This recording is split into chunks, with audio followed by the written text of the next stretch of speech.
Welcome to today's video. We're going to make a vegetarian meal and I'll be able to show you one of the common methods I use for cooking. Here are the vegetables. I have a piece of cabbage, some cauliflower, broccoli, 2 pieces of celery, and this is a sweet chili pepper. For my taste bud, it's not spicy. It has a bit more kick than your regular sweet bell pepper. So I'm going to add this as well, and I'll have to chop it open, and I'll chop everything else as well. But here is the method I use for cooking. Excuse me, I need fire to start the burner.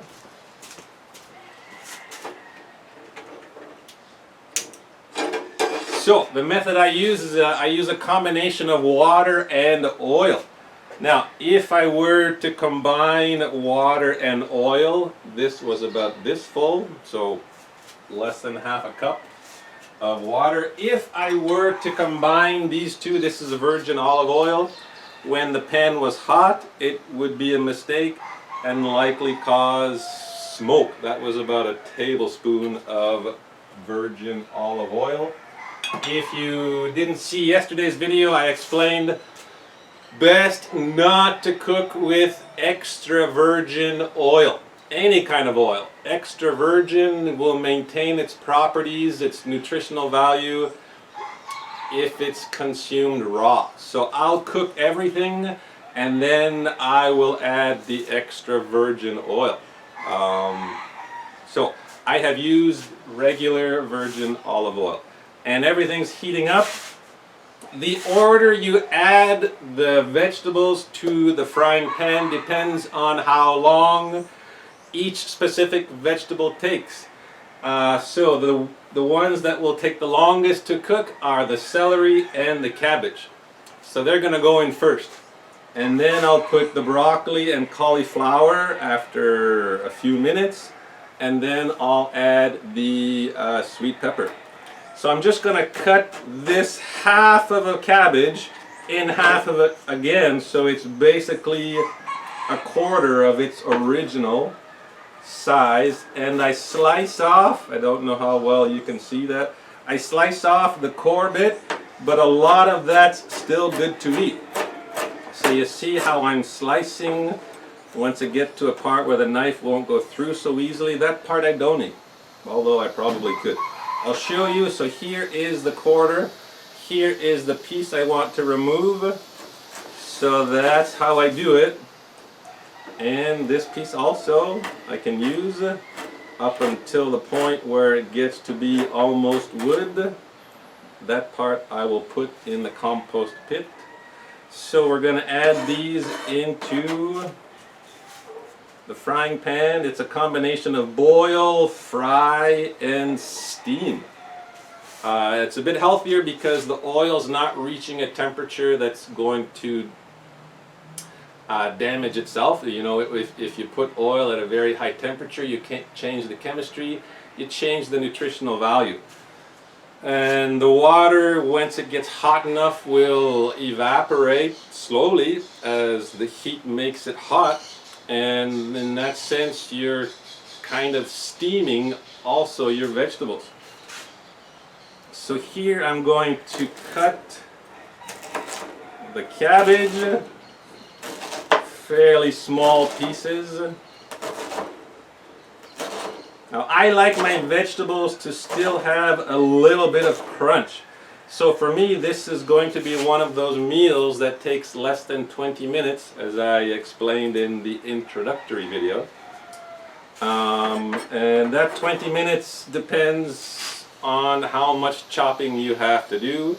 If you're cooking for 2 or 3 or 4, you're going to need a bigger frying pan, and you're going to be spending more time chopping vegetables.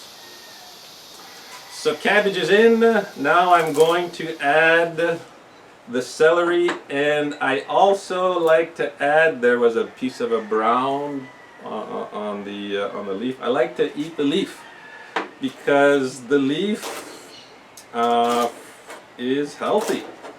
So I'm chopping them up into fairly small pieces. The smaller the piece, the quicker the heat's going to get to every part of the vegetable, and the quicker it will cook. If you want your vegetables to be not quite so crunchy, then you'll cook it for longer.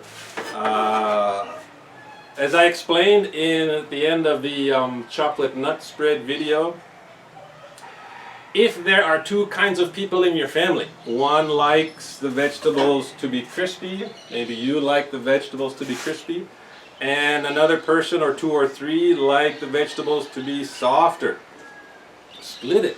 You know, I'm going to add everything in at one point, and after it's done to your liking, or whoever it is you're cooking for that likes the crunchy vegetables, remove that section.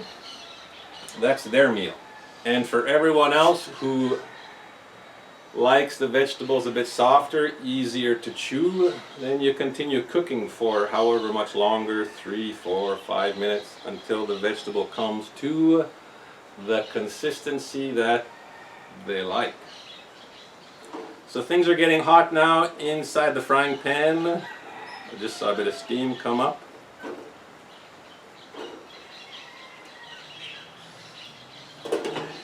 And now I'm going to add the next vegetable that takes time to cook, which is the broccoli and the cauliflower. So as I'm cutting it, I don't want to cut through the broccoli flower. I like it to be intact. So here you'll see I'll cut right here. And the broccoli flower stays intact. Now the stem takes longer to cook. So I'm cutting those off, putting them aside, putting the flower aside, because the stock is going to go into the frying pan before the flowers do. The crunchier you can keep the vegetable, the more nutritious it is for your body. If you cook something too long, you're taking away a lot of the nutrients. So that's another reason why I prefer it to be crispy. Also, this method of cooking compared to boiling, for example, most people after I'm going to cover it so I can contain the heat, after they've boiled the vegetable, whatever it is, carrot, potato, although potato is not really a vegetable, after they boil it, they throw the water down the sink, and in that water is a lot of the nutrient. So this way everything stays in the pan. I'm not putting anything down the sink from this frying pan. And I'll do the same with the cauliflower. The stalk of the cauliflower is a bit more dense, so it's going to take a little bit longer to cook. Just breaking off. I'm going to cut about halfway through, and then I split it open with my fingers. I don't want to cut all the way through, because then I cut through the flour, not flour that you use for baking, this flour, and it'll just cook quicker, and it won't have the same nutritional value. So I have this piece of stock from the cauliflower and that one. I'm going to cut it into smaller pieces.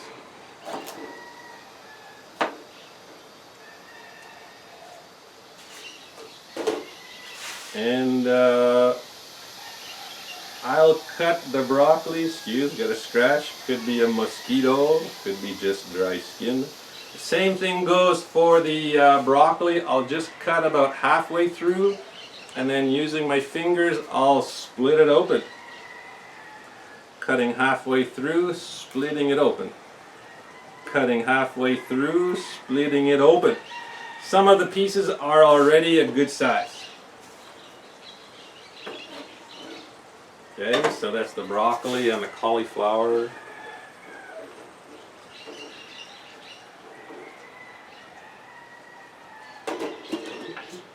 And now for the sweet chili pepper, I'm gonna cut it this way. There's going to be some seeds inside. I don't know if I mentioned at the beginning, but I've washed all the vegetables already. So you can see there's a few seeds. Those would probably be the spiciest compared to the outside part of the vegetable. So I'm going to remove those seeds. With the knife, I'm going to cut right here on both sides like a wedge, and the seed part comes out real quick. Okay, so I'm going to add now the broccoli and the cauliflower.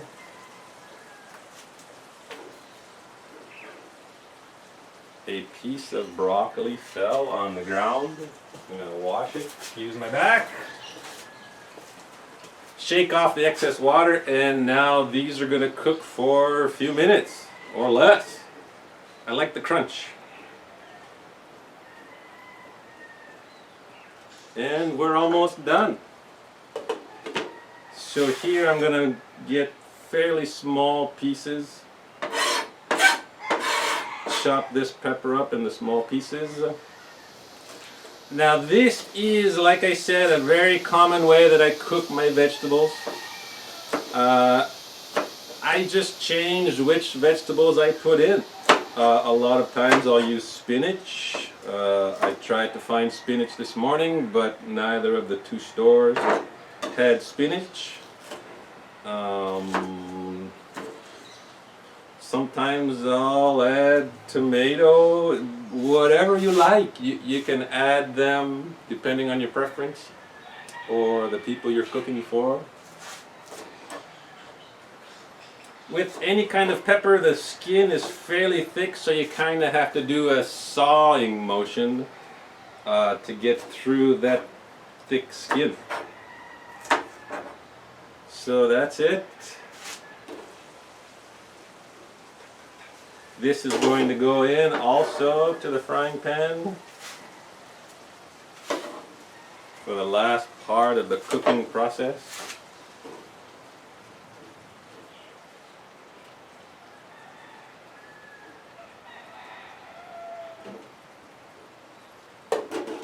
And as I said, I think at the beginning I'm going to add this ketchup that I made yesterday.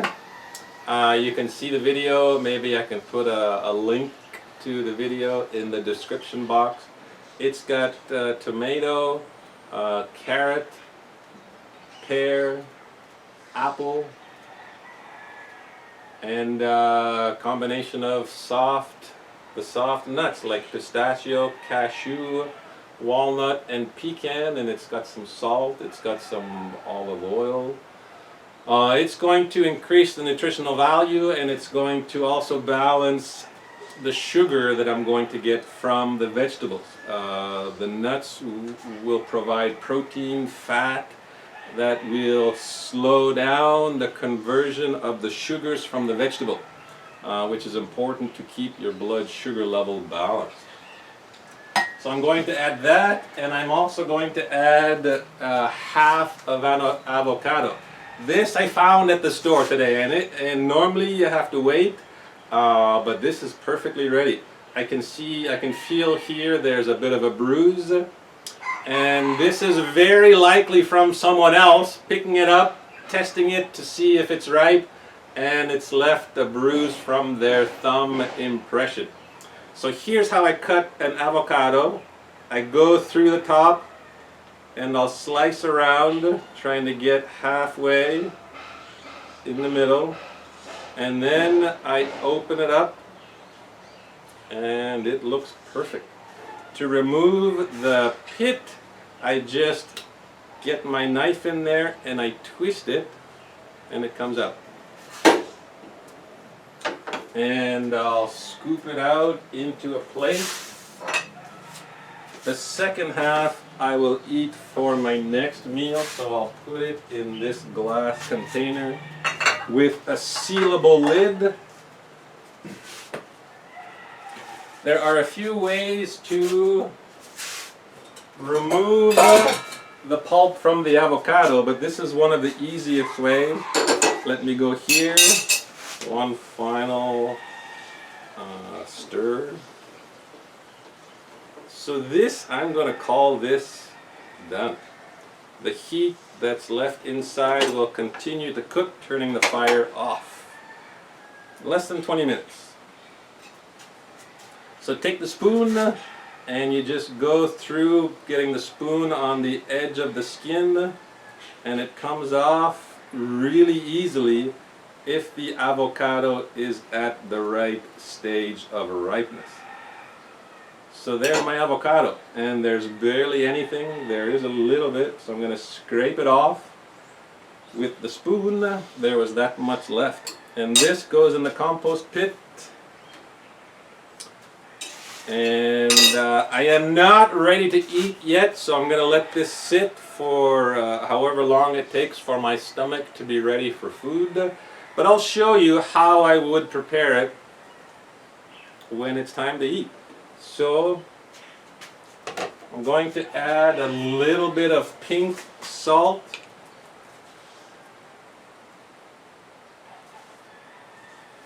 Two pinches. And I'm going to use extra virgin olive oil.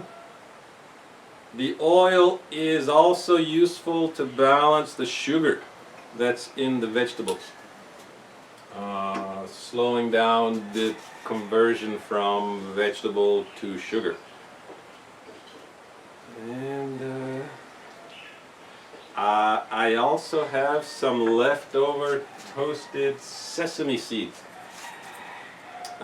which I don't normally do, but I made this for a birthday last weekend, and there's a bit left over. I don't normally do it because when you roast a seed or a nut, you change the chemistry. It becomes less nutritious. It becomes a lot more flavorful. The flavor really comes out if you roast any kind of seed or nut. Big difference in flavor, but also a big enough difference in the nutritional value that I don't normally roast them. But I have this left over from that party, and I should use it as quickly as possible. So I'm just sprinkling some toasted sesame seed. And the ketchup I'm going to add when it's on my plate. So here's my vegetarian lunch, and I'm looking forward to it. Also, in the meantime, I'm going to cover this avocado so the fruit flies or whatever flies don't get to it. And this is a fairly nutritious meal and fairly balanced. The avocado also has a lot of fat in it, and it's a very concentrated food, so it will also balance the sugar from the vegetables. Yeah, so that's it for today, and I'll come back again hopefully tomorrow with another recipe. Thanks for watching, and I hope you have a great day. Okay, I came back to add a conclusion to this video because I realized after I'd done the video that I didn't show you what the dish looked like.